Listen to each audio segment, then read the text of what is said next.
Ramos from Love and Hip Hop, author of the new tell-all book called Game Over. But let's talk about who is in this book. There's an excerpt that came out of the book. Is that a real excerpt online about Game and Jadakiss? So talk to us about that. What was going on in that chapter? I didn't know all that. Because it said that you were dealing with nice Jadakiss, but you really wanted to.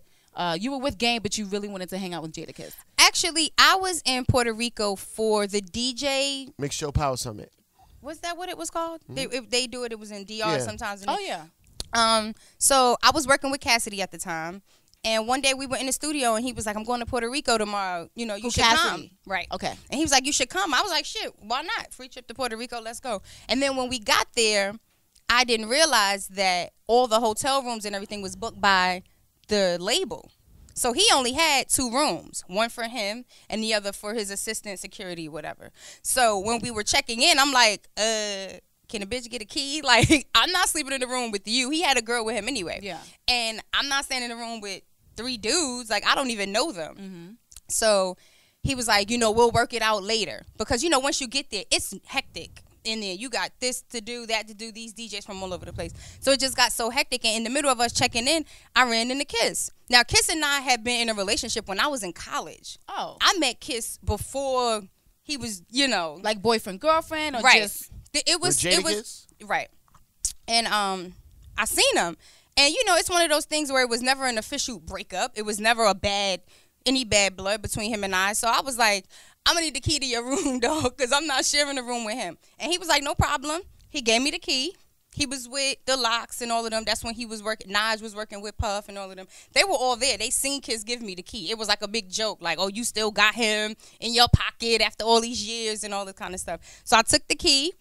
I had the key to his room. So now I'm running around with Cassidy. We're doing whatever we need to do with him. And then the end of the night comes, and I go to the room. Ordered shrimp. Room. Right. Ordered more shrimp. We ate a lot. I don't know about shrimp, but it was like free food everywhere that weekend. Free Remy. Like Remy was sponsoring Snoop's party or something. Good times. It was a great time, honey. At the end of all of that, I got to the room, and it had to be like maybe 1, 2 in the morning. And he wasn't there. And I'm like, hold on a minute. All the parties are over. Like, what the hell? Where's he at? Oh, strip club for sure. So I'm like, okay. Why do you care where he's at if you're just sharing a room? You gave me the key. We supposed to know? All right, no problem. I went to the room. He wasn't there. I went back to the hotel. See, the way it was set up was villas. You had to get like a golf cart to take you back to the room. So I left the room, got in the golf cart. I went back to like the lobby area and I was chilling or whatever. Snoop had the Remy thing at the time and everybody was let out. So I'm sitting at the bus stop, I guess you could say, waiting for the golf cart to come.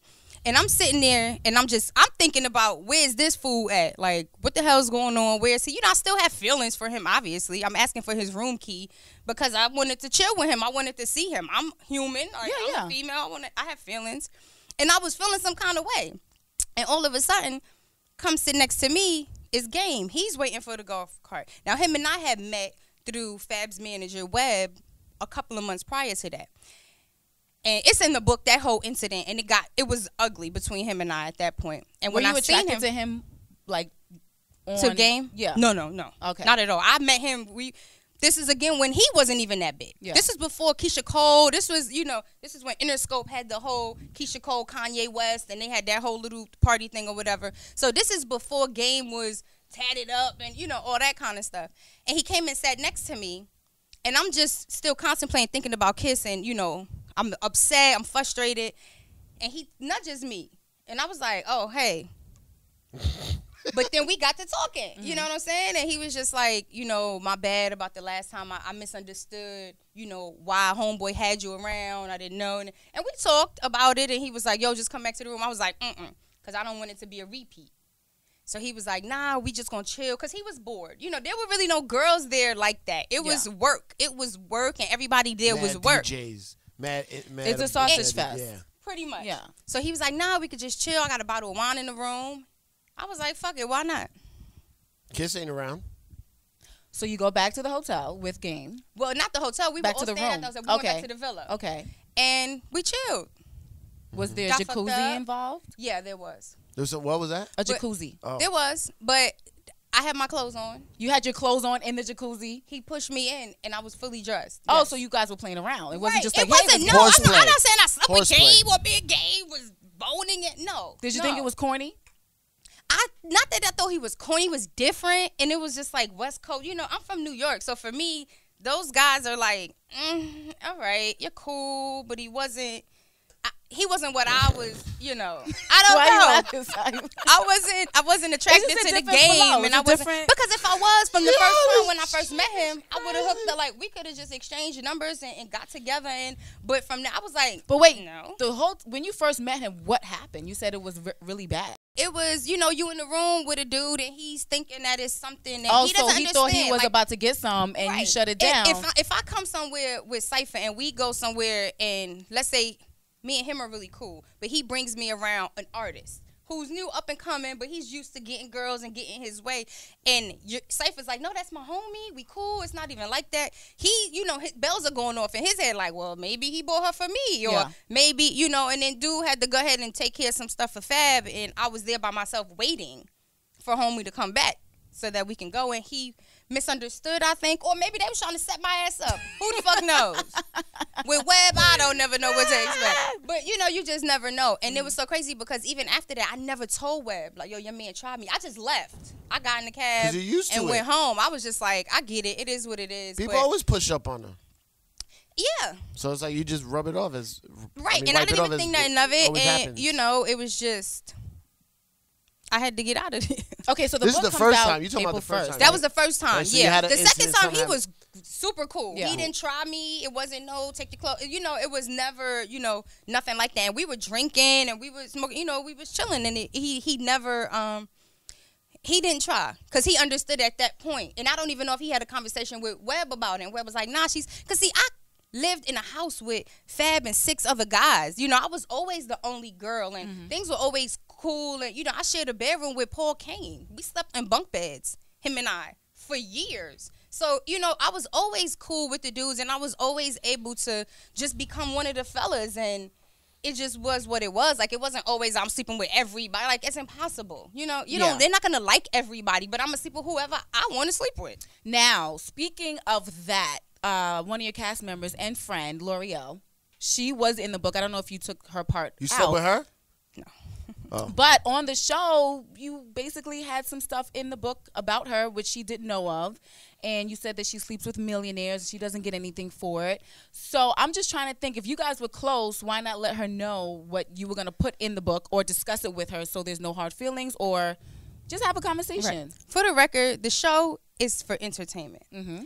L'Oreal and I hadn't spoken for a year prior to taping. Really? And but you guys were close at one point, right? Yeah. And if you read the whole chapter in the book, that was the final straw for our friendship. Okay.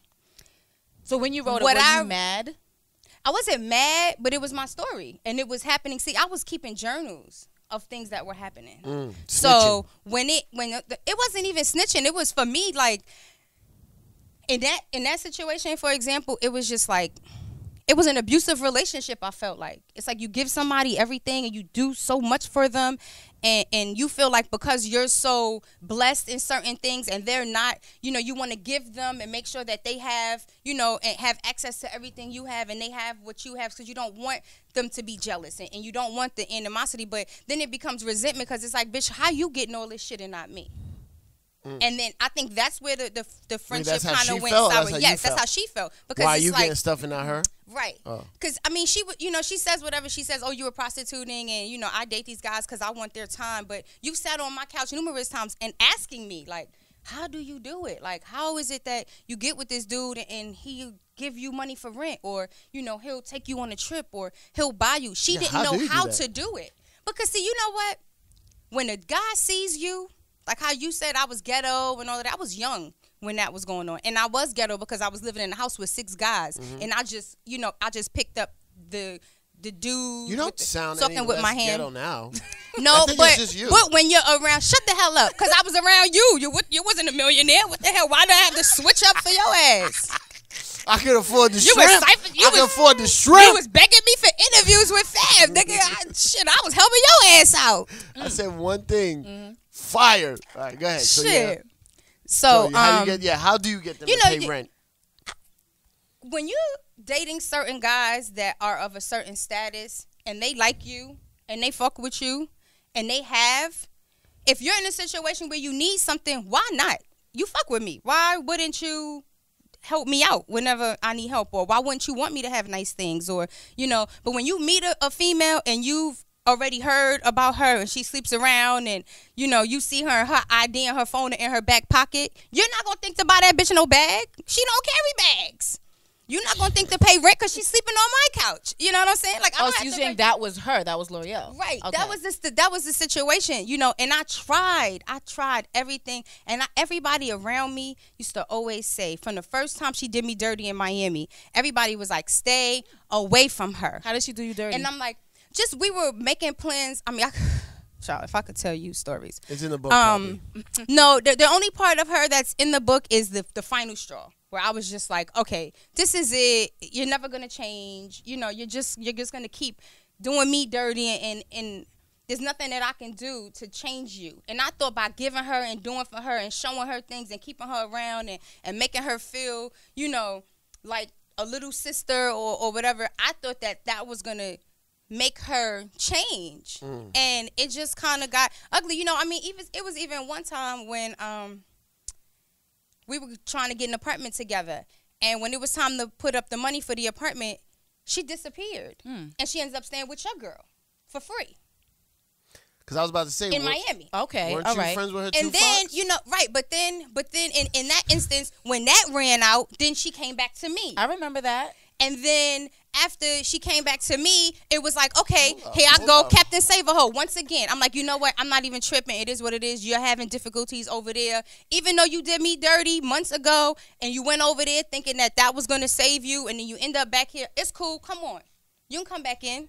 And then she did it again. Because ghetto people are real and loyal.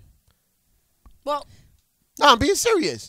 No, I'm joking around. But it was I'm being serious. When you from the hood and you have a friend, the loyalty in the hood is real. Like, even if she did some bullshit to you, you like, yo, you know what? Whatever, come back.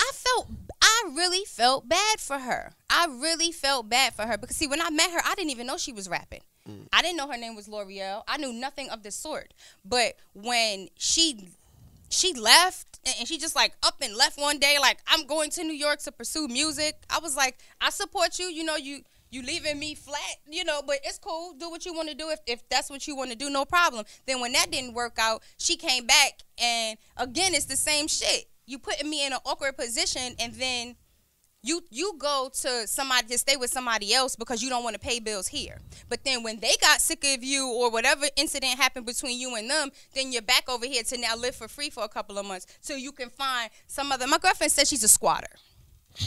Someone who just kind of needs a place to stay. And she almost got evicted from her apartment one time right when she was going. She's like, I'm just going to go to New York and get out of here. I can't do this. I paid all her back rent for her apartment. I mean, I ain't do it. I got a dude to do it, but that's, if you want to call that prostitution, I helped. You know what I'm saying? I'm gonna do whatever for the team. I'm gonna do whatever I have to do to make sure that she was good. Who took it for the team? She did. She did. Some other dude took it for the team. He's not even but on it. He's not even in the game. She had to go and put herself out there.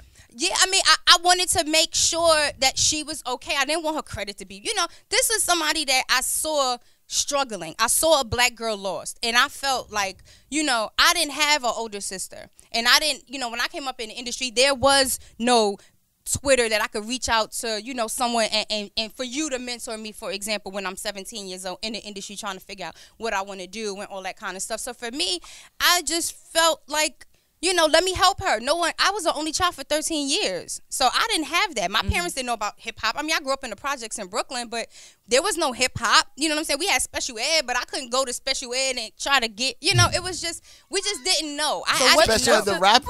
So with her, he was from East New York. You thought she meant special ed classes? No, he was from East New York. That's all we had, special ed. Yeah, that's all I had. And I only knew he was from East New York because he shot a video in front of the police station that was up the street. And I'm like, he must be from around here. But, I didn't know hip hop. It wasn't until Big and all of them came in that we were just like, okay, this is hip hop. So what's the status now? You guys? We were not cool before filming. Okay, so there's nothing now. So you guys kind of had to, play that out on camera.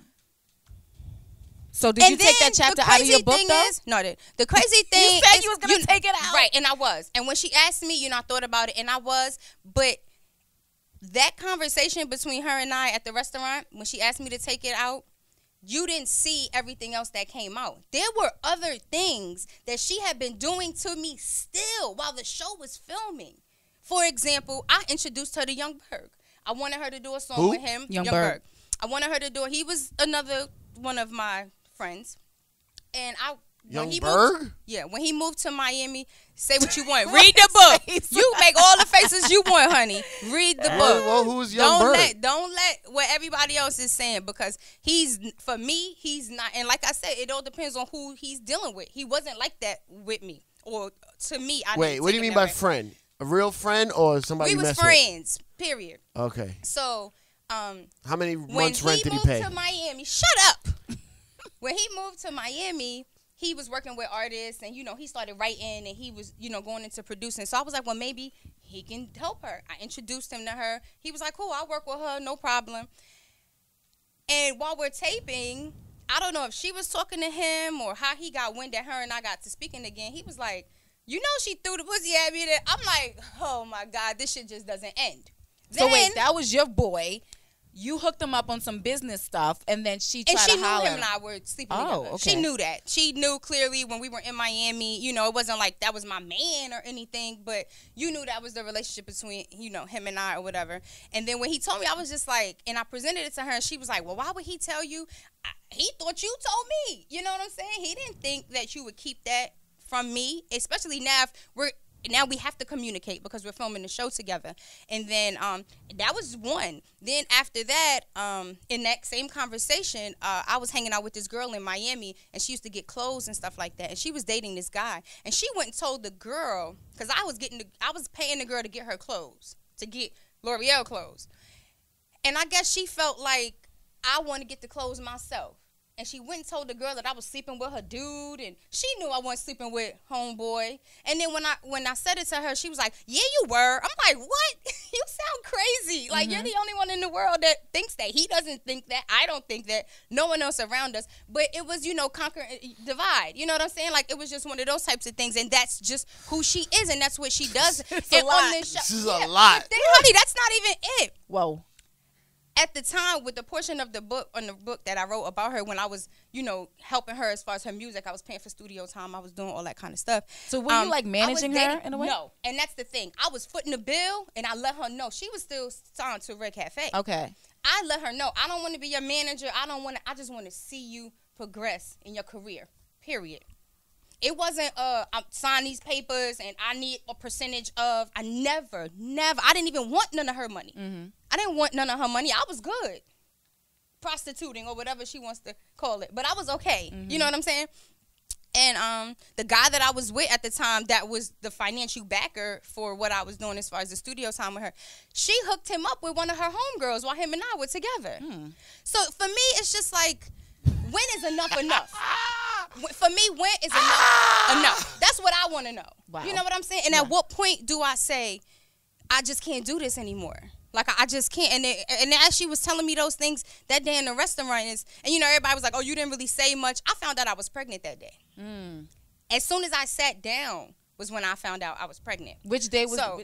The day that her and I filmed the episode. Where she confronted you about the book. Right. Okay, wow. So for me, I didn't even see you. You know what I'm saying? Like, I'm having my own, you know what I'm saying? It's an exciting time for me. I can't wait to get home and tell everybody. You, for me, were invisible. It was just something for me to do, because for me, filming the show was work. I looked at it as a job. I got paid for it. I went on time. I did what the fuck I had to do. I took my ass home. It was work. So I went there. You're excited about this? I was more excited. 18-year check you about to get. Maybe. 18-year so wait child a second. Support check. So you're engaged. Yes. And that's the crazy thing. I got engaged in October. So you've been engaged. You've been singing this. Who's the guy? He's not famous. It doesn't matter. Oh, he's just he does real estate in Pennsylvania. And he's okay with this book. I was already writing the book when we met, so it was, you can't really stop a contract. Did he feel a certain way, like, oh my God? No, because I'm not in that anymore. And I'm telling you, when you read the end of the book, you're gonna get it. Like, okay, I see it. And that's why the name of the book is Game Over. Like, I'm done with it. I'm done with playing games with these guys. You know, you got these grown men in the industry, 35, 40, 50 years old, that still want to play games. There's some people in this building right now. I don't want to name no names. Name them. Name them. I mean, she looked over at Ebro. Old man Ebro, he raised his hand. But you know, it's just men in this industry that they still want to play games. Like, you're 43, 44 years old. It's not just the industry. It's men, period. He's coming in. Guys, Ebro has now joined us because apparently I'm in the book. Are you in the book? Went to Ramos. Did I make the book? Game Over, April 1st. Over. I'm afraid to say. Read it. You'll read it. Ebro's in the book? I want to read this chapter. If Ebro's in the book, he is probably chapter 11, 12. Late in the game. Yeah, definitely. But wait, with you or someone else? Go ahead. Oh, shit. With this me. Got crazy. What? Yeah. Y'all lying. Just got crazy. Y'all lying. For real, for real? Okay, it must be because it's all weird. It's all weird. I mean, I don't know the story, but I might be in some stories. You know, the old man be moving out here. I'm only playing. I don't even know this man. She lying. Now you lying. I don't know. I know you how I know you. Through your friend. Pecos. Yeah. What the hell would I write about? Pecos is in the book. Pecos is in the book. Yeah, but see, no. This guy even crazy. What's in the book? Pecos is in the book. He's in the book because he did a lot for me as far as work wise. Like, he helped me out and introduced me to certain people that I needed to be introduced to when I was in Miami, just to kind of get back. You know, he saw me in Miami and he was just like, "What are you doing?" And I was with Skip at the time, so I was like, "I'm dating a basketball player. Like, that's my day job." And he was like, "Nah, I ain't going for that shit. Like, you my sister, I need you to do something." And, in Miami, it was just different because there weren't labels around, like that. And he was like, Ted Lucas. And I'm like, who the fuck is Ted Lucas? Slip and Slide. But see, I didn't know that. I thought Trick Daddy owned Slip and Slide. You know what I'm saying? Like, I didn't know. And then he was the face, but Ted Lucas is the business. Hell yeah, he is. And that's when I started working at Slip and Slide. Ted Lucas in the book? Yeah. But see, here's the thing. You guys are like, is he in the book? See, I didn't sleep with every guy that's in the book. But it sounds like a lot of people are in the book because you worked with them or. Well, those are my experiences. Why do people say tell all? It's just like, I guess Superhead just like brainwashed everybody to think that when you say I'm writing a tell all, that it's all about who you slept with. I did more than sleep around in this industry. Clearly, I met you working with. On a photo shoot or something. Sleeping around was imminent, though. It was hovering. It was. Yeah, but let me ask you a question. He was trying to tap. He was trying to hit. And why? Because I'm an attractive woman. Yes. I'm in this industry. And stop at attractive woman. Stop it, because if you're in music or if you're a doctor or if you're a lawyer, there's attractive women in those businesses and dudes is trying to knock that down too. If I wasn't at the photo shoot, the nigga wouldn't have saw me. Exactly, but you were working. If I wasn't in the studio, if I didn't have access to Fab and I wasn't working for Fab, he wouldn't be hitting me for an interview. You get what I'm saying? Yeah. So because I was in the industry, you spend days in the studio or you're on a photo shoot all day or you're in a video. So, when you're in these situations, it just so happens that these guys are famous. Who gives a fuck? They're human. They bleed. They cry. They have feelings. They just got a couple dollars or they're on TV, but they're the same ass niggas. Real emotional. It's the same shit. And you just think, because you slept with a basketball player, he didn't give a fuck about you. Bullshit. You don't know what that relationship was like and what was going on the inside. Niggas do be out here falling in love. They will fall in love. It happens. There's nothing wrong with falling at all. It's just them trying to front like they not. They front for y'all. Can I leave now? I heard my name. They front with y'all because you did not hear your name. You raised your hand. No. But we wanted to know why he was in the book. You raised your hand. She said people in this building play games. So I raised my hand because I knew because you was looking at me. It's like hundreds of people. No, you was looking at me. I was looking at the camera. You want attention? Okay, Ebro, you're in the book, honey. You're in chapter 12. Ask him about his followers. I bought them all. Don't worry about it.